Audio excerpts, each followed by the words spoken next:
Fala galera, beleza? Eu me chamo Maurício Reis e sou professor de física de vocês. Olha só, nós vamos dar continuidade aí ao conteúdo do livro de ciências aí de vocês, certo? Essa videoaula que eu estou gravando, ela já vai ser para a segunda avaliação, certo? E nós vamos iniciar aqui, ó, lá na página 20 do livro de vocês, no capítulo 2. Vamos iniciar o capítulo 2, que tem como tema movimento dos astros. Então, nesse primeiro slide aqui, tá uma apresentação minha aqui, como tá meu nome, tá a disciplina e a turma, que é o 8º ano aí de vocês da manhã, certo? E o conteúdo aí que eu vou abordar agora nessa videoaula que eu tô gravando aqui para vocês, certo? Então vamos lá. No capítulo 2, que fala sobre os movimentos dos astros, ele me diz o seguinte: existem algumas habilidades pelo qual eu preciso trabalhar em cima desse capítulo. Ou seja, é como se fosse o rumo do entendimento que eu quero que vocês obtenham desse capítulo. E eu vou ler aqui. Que são as habilidades que você deve ser desenvolvida aí nesse capítulo 2. Representar os movimentos de rotação e translação da Terra e analisar o papel da inclinação do eixo de rotação da Terra em relação à sua órbita, na ocorrência das estações do ano, com utilização de modelos tridimensionais. Então, a habilidade que nós vamos ter que desenvolver aqui nesse capítulo 2 é exatamente a influência desses movimentos aqui, ó, na Terra, certo? Então nós vamos ver passo a passo a influência desses movimentos que ele traz aqui para nós, habitantes aqui da Terra, certo? Para nosso planeta. Agora é importante, o que eu peço para vocês é para vocês irem logo direcionando o seu entendimento, construindo o seu conhecimento já em cima dessas habilidades aqui, certo? É esse movimento, a influência que ele acaba causando aqui no nosso planeta, beleza? Então vamos lá. Movimento dos astros. Aqui eu coloquei uma imagem que refere o movimento que os planetas efetuam em torno do Sol, da nossa estrela, chamado Sol, certo?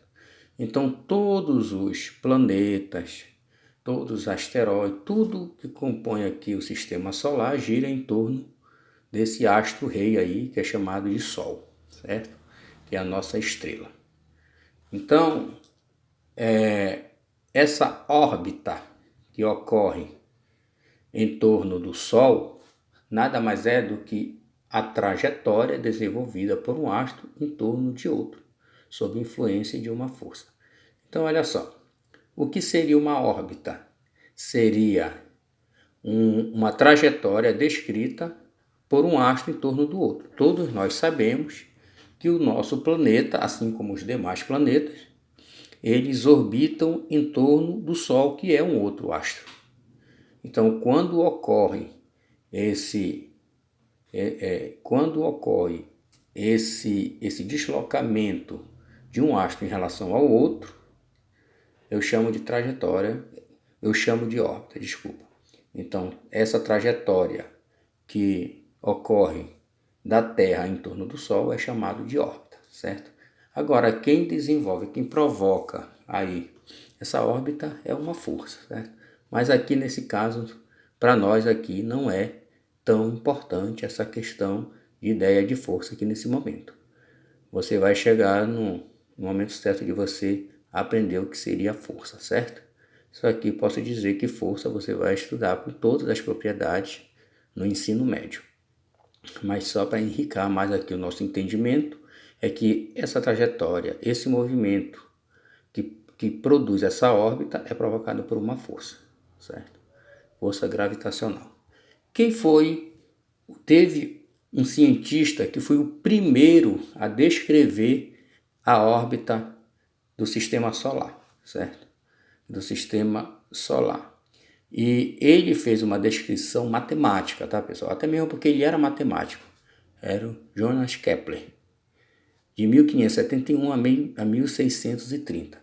Então ele foi o primeiro cientista a descrever essas órbitas, só que ele fez uma descrição matemática, certo? Até então não tinha, até esse ano aqui, ó, não tinha ninguém que descreveu a órbita dos planetas em torno do Sol de forma matemática.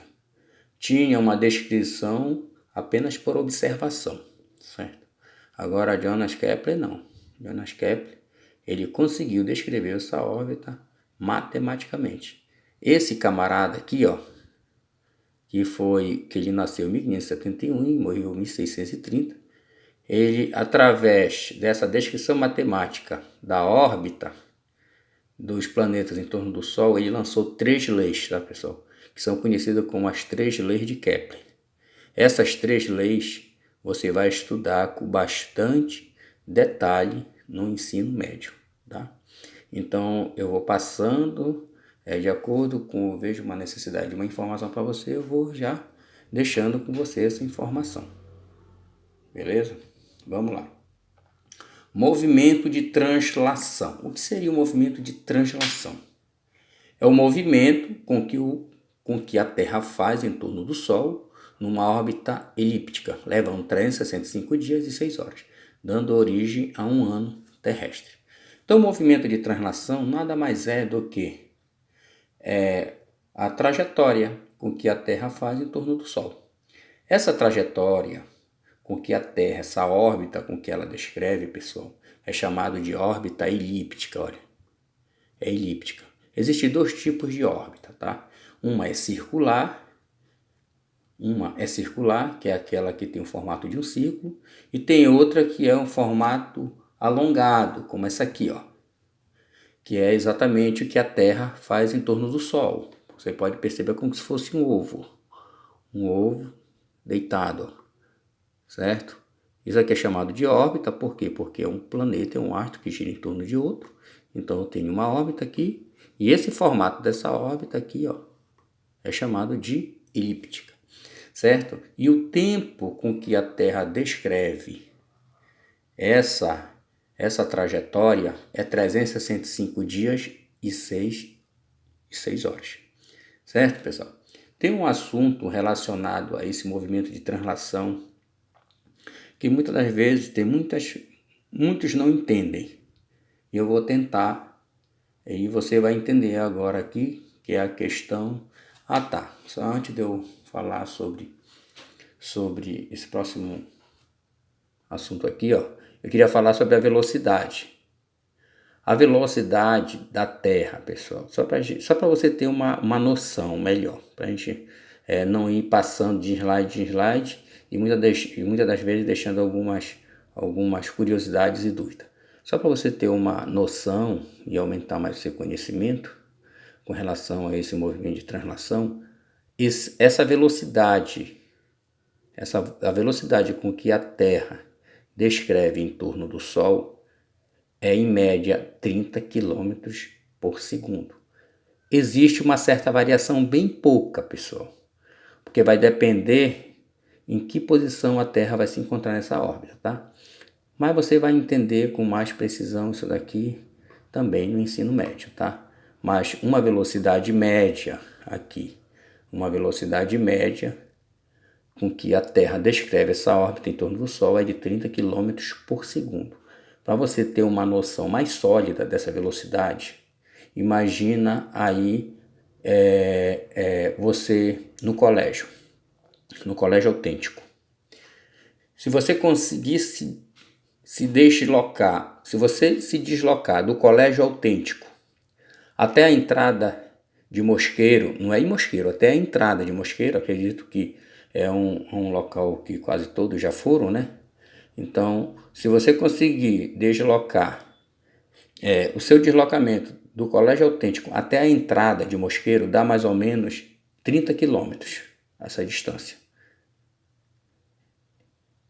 Esses 30 quilômetros percorridos em 1 segundo é exatamente a velocidade com que a Terra descreve aqui, se movimenta em torno do Sol.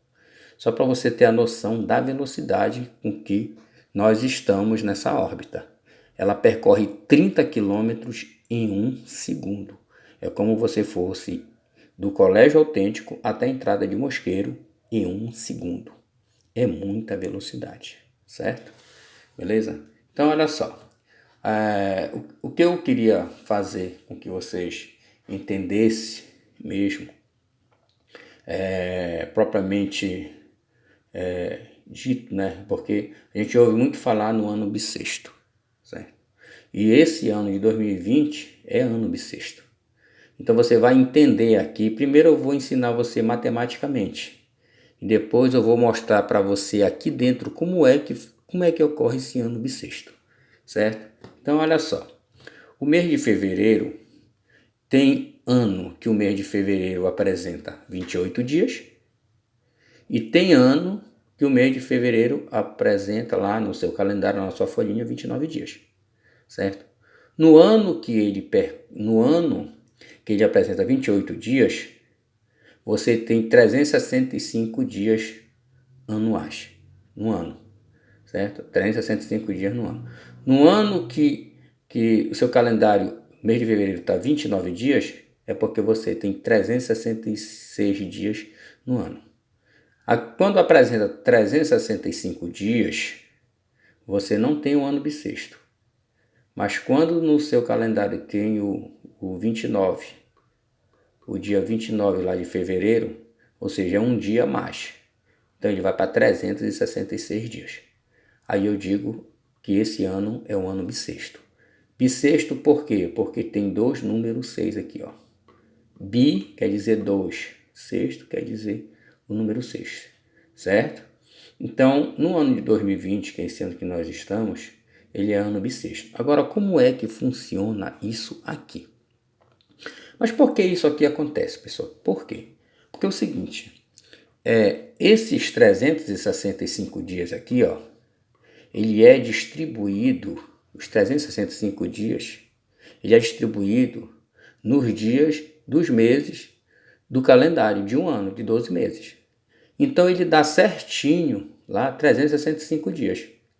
Ele não tem mês que tem fração de hora, 30 dias e tantas horas um mês. Não, ele só tem os números de dias fechados. Mas só que não é 365 dias para a Terra dar uma volta em torno do Sol completa. É 365 dias e 6 horas. Então o que eles fizeram? Imagina aqui que a Terra saiu dessa posição aqui, deu uma volta completa. Só que antes dela chegar na mesma posição, por quê? Porque se ela chegar na mesma posição, ela percorreu 365 dias e 6 horas, certo? Como não existe, essas 6 horas não estão distribuídas lá no calendário, lá só estão dias fechados, ou seja, 6 horas antes dela chegar aqui, ó, na mesma posição que ela saiu, dá 365 dias, ou seja, 6 horas antes. E aqui é comemorado o final de ano, o Réveillon. Aí, novamente, reinicia o ano. E cada volta que ela dá, sempre é 6 horas antes. Então, você percebe que quando for no quarto ano, eu tenho 24 horas antes. Então, o que eles fizeram? Quando chega em 4 anos, essas 24 horas, que foram 6 horas de cada ano acumulado, ele transforma num dia. Aí é quando ela volta para a mesma posição e reinicia o processo novamente. Até que 4 anos depois, ela vem para a sua posição inicial e assim ela fica o tempo todo girando sem que haja perda, né, de tempo aqui nessa órbita. Deu para entender? Então, quando chega no quarto ano, ou seja, se você pegar 6 horas e multiplicar por 4, dá um dia, que é exatamente a cada 4 anos você tem um dia a mais aqui, ó. Hoje nós temos aqui em 2020, nós só vamos ter o próximo ano bissexto em 2024, que é de 4 em 4 anos, que é de 6 em 6 horas, ó. 4 vezes 6 horas dá um dia. Aí é quando o planeta vai até a sua posição inicial há 4 anos atrás e reinicia. tá? Então, o mês de fevereiro, pessoal, o ano bissexto, ele é uma forma dele regular o tempo, certo? Ele que faz essa correção do tempo. Porque senão, o que iria acontecer? Todo ano seria 365 dias, se não tivesse a cada 4 anos um dia, ó, sempre ele ia ser comemorado um ano, 6 horas antes. Deu para entender?